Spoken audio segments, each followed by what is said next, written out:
শিক্ষকজনীয়ে যেতিয়া ল'ৰা-ছোৱালীৰ বহি চেক কৰে। এইবোৰ মই কেতিয়া পঢ়ালোঁ হয়?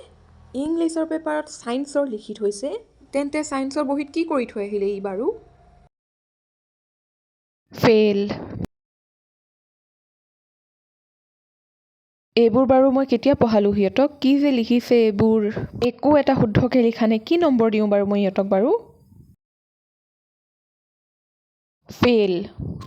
এইখনহে টপাৰজনীৰ বহি। কি আখৰ চোৱা? এইবাৰো এজনীয়ে চাগে ফাৰ্ষ্ট মাৰিব। সেই দুখনৰ বহিছা আৰু এইজনীৰ বহিছা। এইবাৰো বহুত ধুনীয়াকৈ পাছ কৰিলে। হাই কি যে লিখিছে এইবোৰ? পেপাৰখন চাবই মন যোৱা নাই অ'। সিহঁতৰ আনচাৰ পেপাৰবোৰ চালে মোৰ মাথাটো ঘোল্লা হৈ যায় অ', মাথা বিকে ধৰিলে আৰু।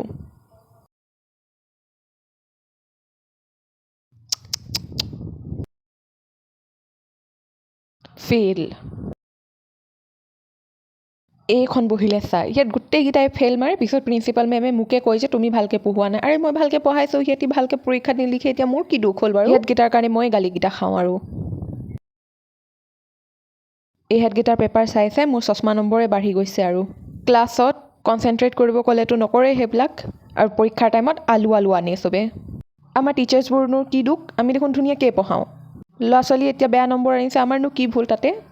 নোৱাৰিছোঁ, কি যে লিখিছে, নোৱাৰিছোঁ দেই। এইফালে আকৌ এটাৰ পেপাৰে এফালা। সিহঁতৰ পেপাৰটো চাই মোৰ মাথা বিকে ধৰিলে আৰু, চাহ একাপ খাওঁগৈ।